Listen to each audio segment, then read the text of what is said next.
Fancier curve sketching is what I want to talk about today. Last time we did some examples of curve sketching where the functions were just polynomials. This time they're going to be a little bit fancier. When you have a more complicated function, I'm just ready to write down the first example we're going to do. I want to sketch the graph of 4 minus x divided by x. When you have a slightly more complicated function, we're still going to do the same stuff with the derivatives, the increase and decrease in the concavity business, but there's a few more ingredients that you should try to look for to get a feel for what the picture should look like.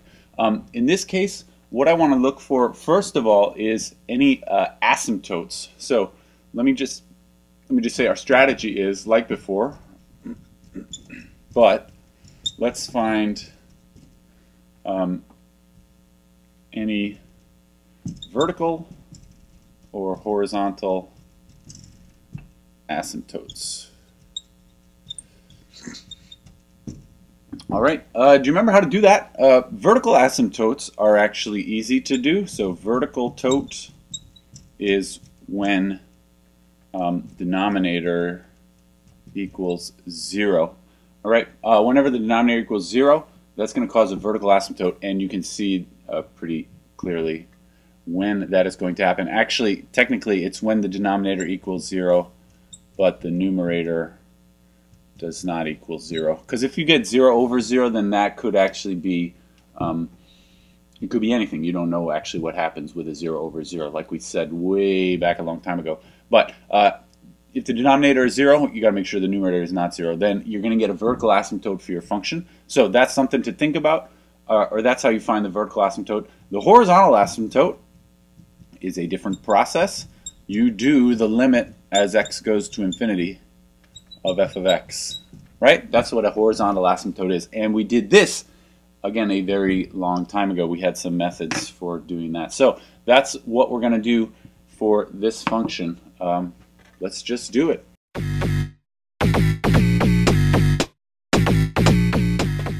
Let's say one more thing, actually. In addition to the asymptotes, there's another thing you can do that will help you sketch the curve, which is typically easy to do, and that is find the intercepts. This is another thing you can do just to get yourself started. To find the intercepts, you need the x-intercepts and the y-intercepts. The y-intercepts actually are always easy to do. So for the y-intercept,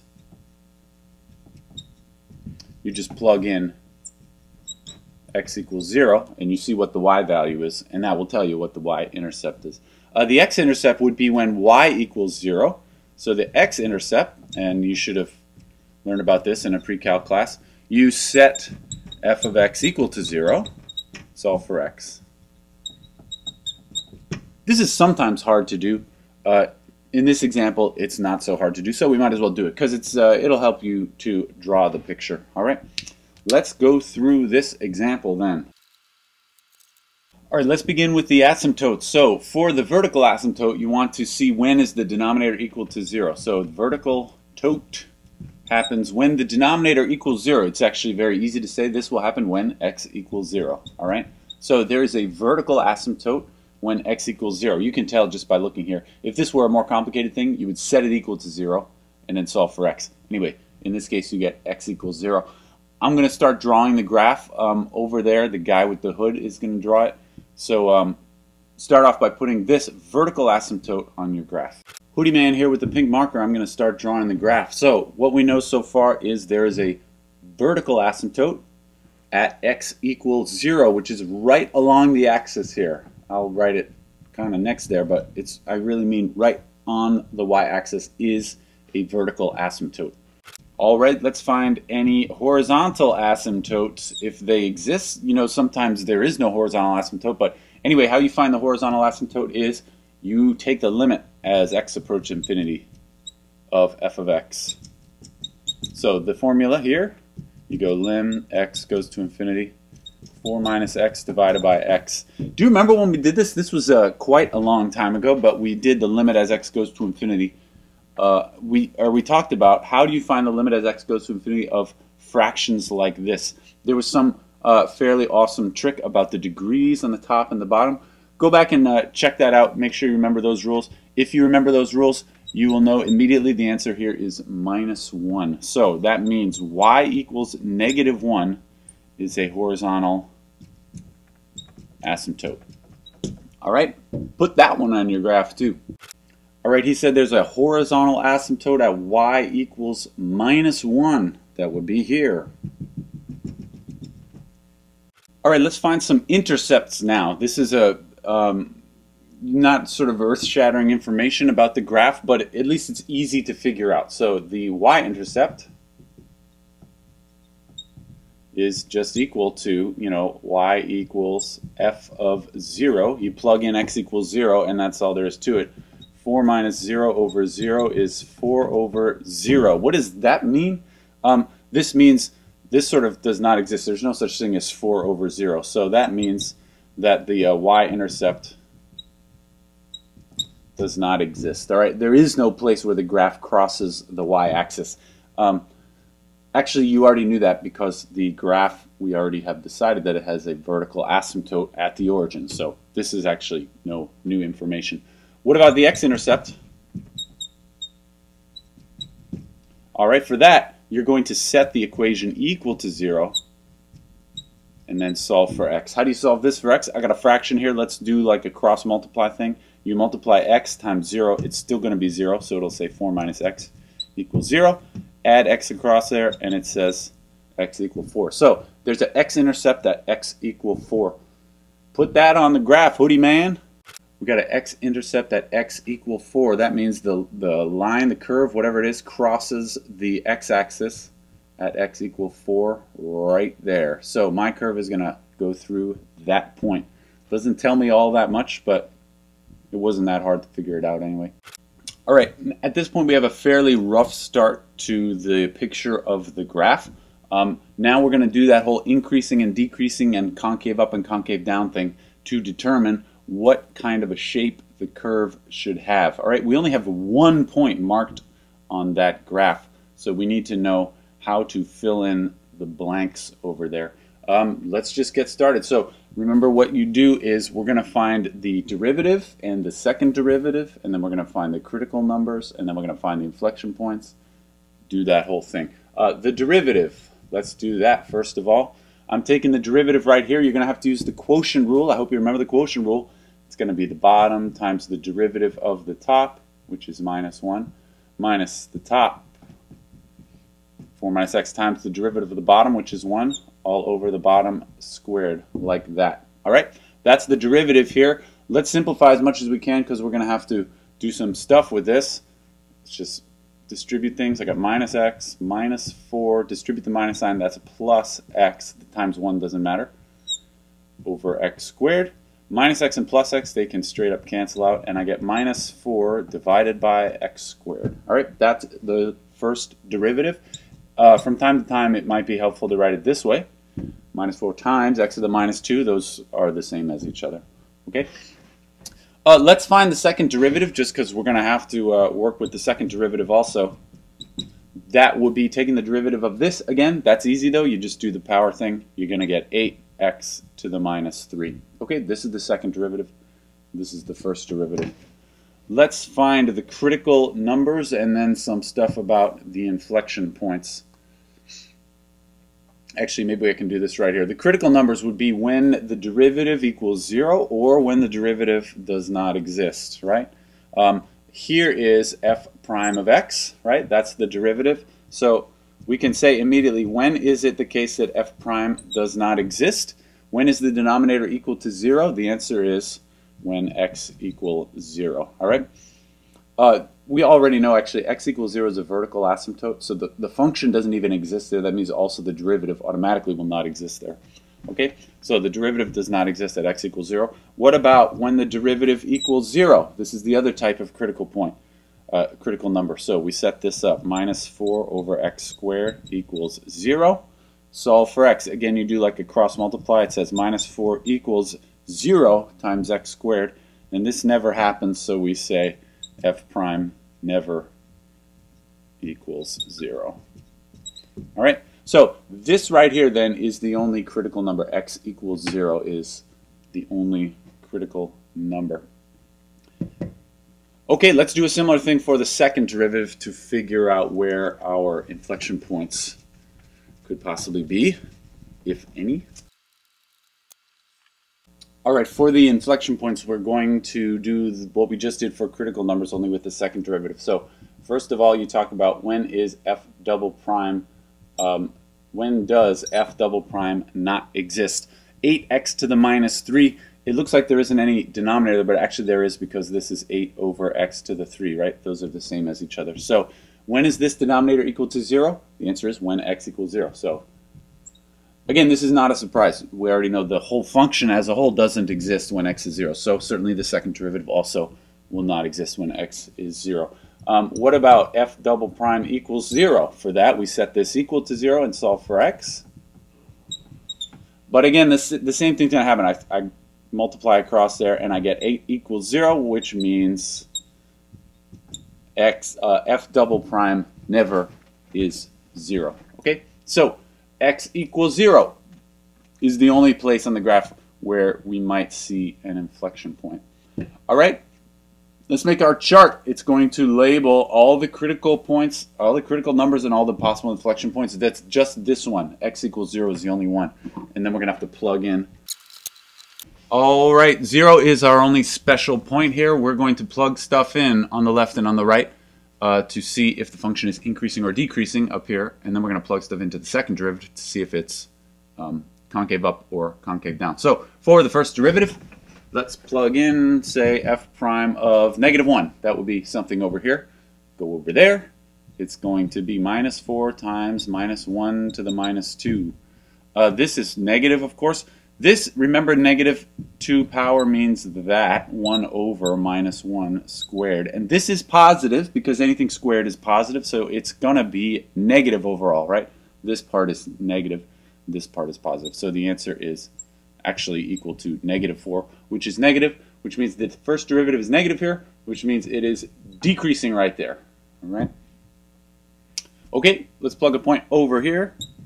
How about f prime of 1? This will be -4 times 1 to the minus 2. All right, 1 to the minus 2 equals 1 because it's 1 over 1 squared, which is all 1. And then -4 means this is equal to -4 also, which means this is decreasing also right there. All right, let's do the same things but for the second derivative. Actually, we might as well use the same 2 points here because it's just on either side of the 0. Plug it in, this time to this formula, 8 over minus 1 cubed. Minus 1 cubed is -1, so this is 8 over minus 1, and that is negative. So right here, the second derivative is negative, which means concave down, right? And then here I'm going to plug in 1 to this formula. That would be 8 over 1 cubed, and that is positive, so it's concave up right there. All right, remember this chart. I think Hootie Man's ready to draw the rest of the graph. All right, now I'm ready to draw the rest of this curve using that chart and the various shapes of the curves, okay? One thing to remember is make your curves, the curves must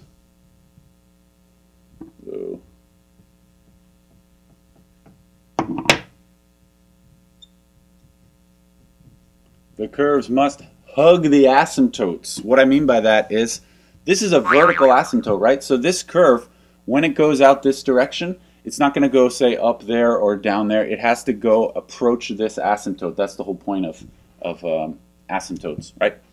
The curves must hug the asymptotes. Okay, the first thing we should do is plot the x and y coordinates of any critical points or any inflection points.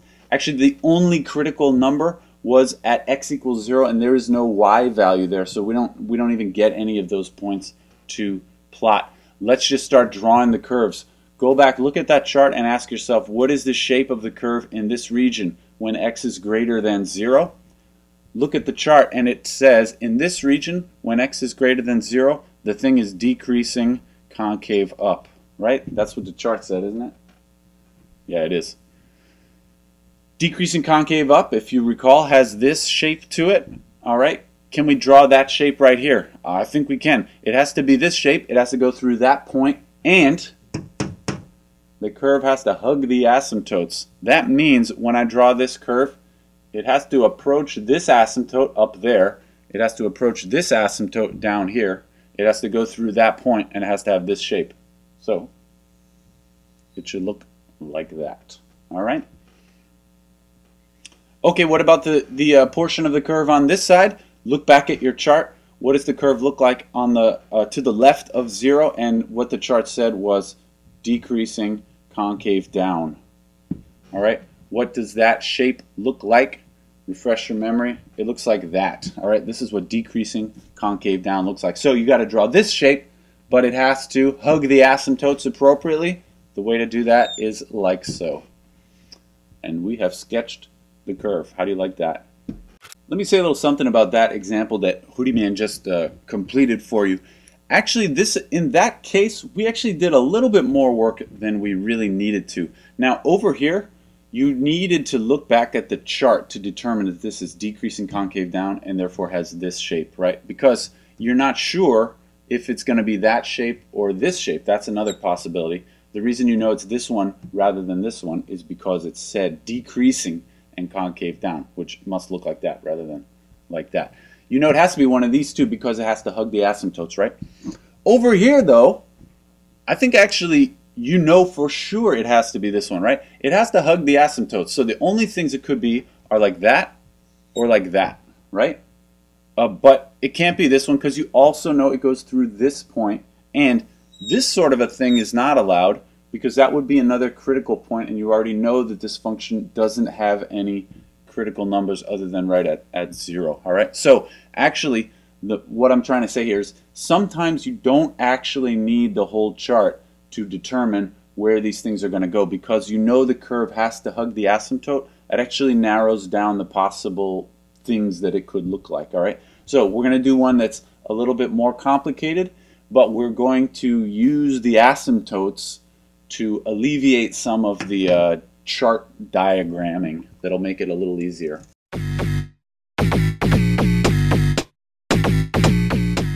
All right, 3x squared over x squared minus 4. Again, I want to sketch the graph of this, okay? Just like the example we just did, only it's going to be a bit more complicated. Let's start by finding the asymptotes.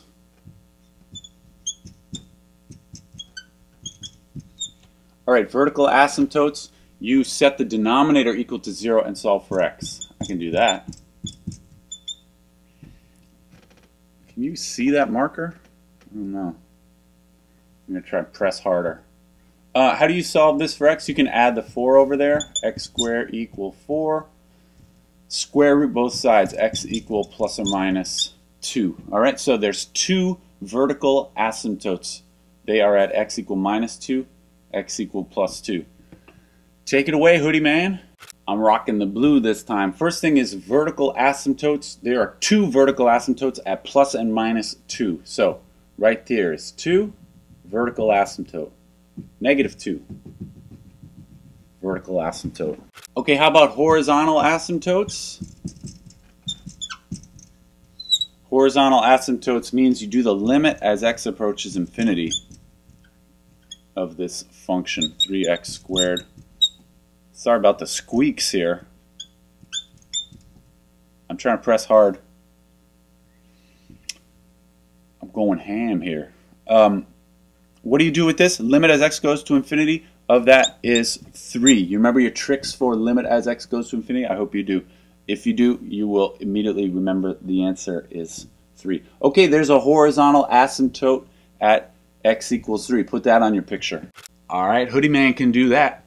Horizontal asymptote at y equals 3. Right there. Now let's do the intercepts. The y-intercept is typically easier to do. You just plug in f of 0. You plug in x equals 0. What are you going to get? 3 times 0 squared over 0 squared minus 4. And what is that? That's 0 on the top, negative 4 on the bottom. 0 over minus 4. And this equals 0. All right? Don't worry about 0 in the numerator. That's totally fine. 0 in the denominator, you got problems. But 0 in the numerator is just equal to 0. Okay? So there's a y-intercept at y equals 0. Put that on your picture. Y-intercept at y equals 0. That means it crosses the y-axis where y equals 0. So my curve hits that point. How about x-intercept? That means you set this thing equal to 0. 3x squared over x squared minus 4 equals 0. Solve for x. Multiply this across. It's going to be 0 again. 3x squared equals 0. Divide the 3. Square root. X equals 0. So there's an x-intercept at x equals 0. Actually, that's not any new information, right? Because we already knew the y-intercept at 0 means the graph goes through the origin. This is again telling us the graph goes through the origin. There are no other x-intercepts though. All right. Now check this out. Even at this point, without doing any derivatives, I can already sketch part of the graph. All right. Because he said there are no other x-intercepts. Okay, let's think about what happens over here. No other x-intercepts. The curve has to hug this asymptote and this asymptote. All right, so what we're looking at basically is this or this. Now, do you know which one of those it is? Yeah, you do, because I said no other x-intercepts. This curve can never go down here like this. It can only go up. It can't go through the x-axis again. That means this arc here is automatically ruled out, which means it has to look like that, this portion up here. How you like that? We didn't actually have to do any of that charting over there. Can you see I can actually draw in another piece of this graph also? Right over here. Okay, again, because of this horizontal asymptote, the curve either does that or does that. And which one is it? It's that one, because this curve is not allowed to cross the x-axis anymore. So these intercepts actually can tell you a lot. Not the fact that there is an intercept here, that wasn't such a big deal, but the fact that there is no other intercept actually is a big deal. It allows you to say this one is not possible, which means it has to be that one. So get rid of this one. All right, the only region that we care about then is in here, and unfortunately we are going to have to do the chart for this part, but only for this part. All right, just between -2 and 2, that's the only region that we really need to care about in the old chart of the derivatives and the second derivatives. So back to you. All right, Hoodie Man said we should make the chart, but only between -2 and +2. So we are going to have to take the derivatives. Let's start with the first derivative. It's a quotient, so we're going to have to do the quotient rule. I go bottom times derivative of the top, 6x, minus the top, 3x squared, times derivative of the bottom, 2x, all over the bottom, squared.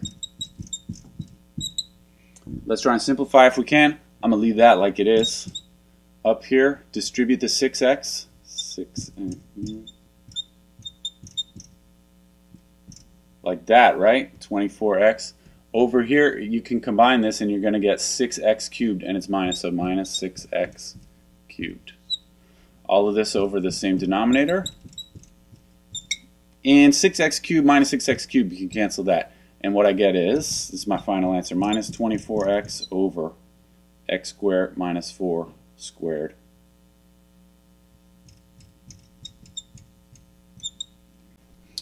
All right, let's find critical points, critical numbers for this function. I got to figure out when is the derivative equals 0 and when does the derivative not exist.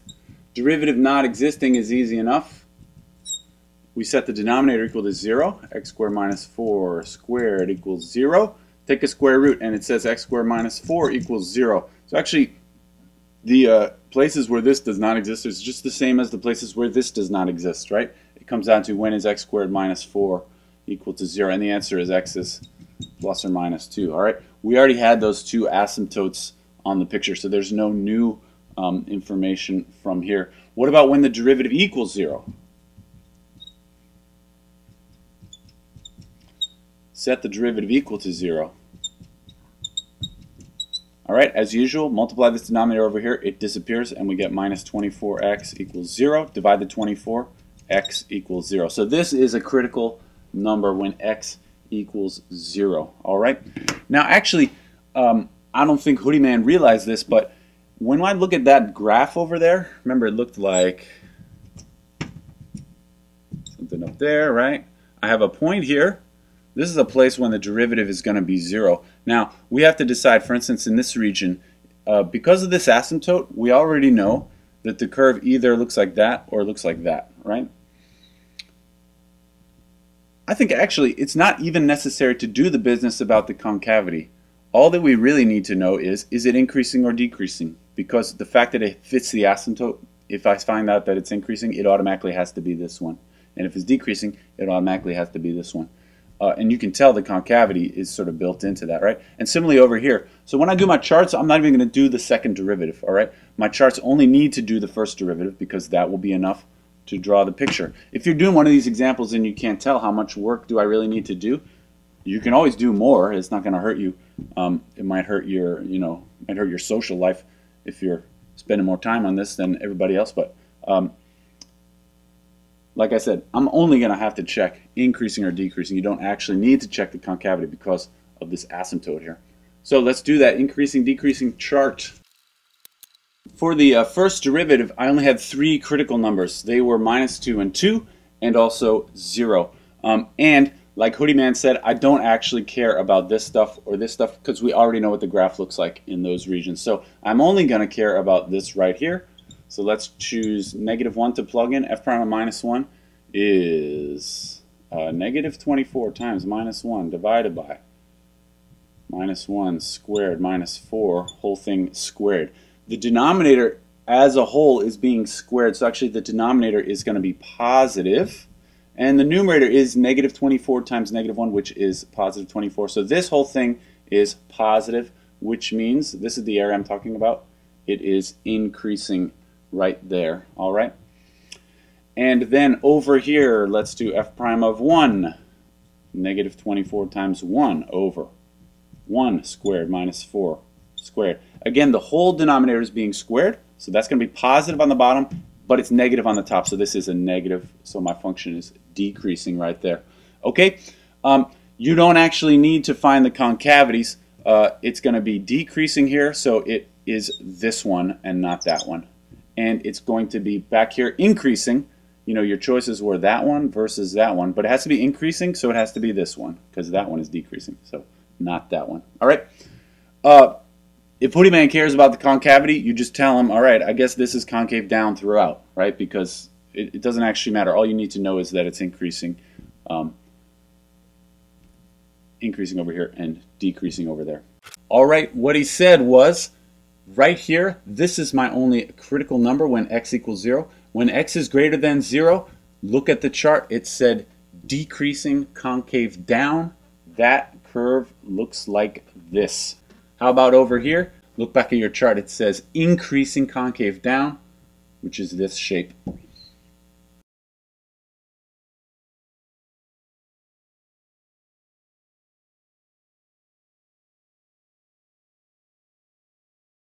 All right, we got an x-intercept at x equals 4. All right.